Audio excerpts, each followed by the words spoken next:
بسم الله الرحمن الرحيم. يا أيها النبي لم تحرم ما أحل الله لك تبتغي مرضات أزواجك والله غفور رحيم.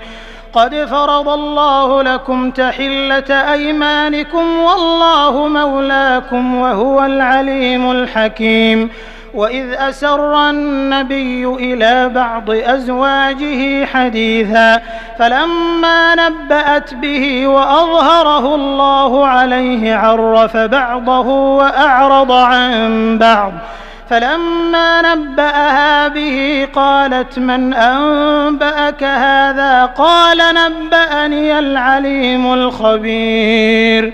إن تتوبا إلى الله فقد صغت قلوبكما وإن تظاهرا عليه فإن الله هو مولاه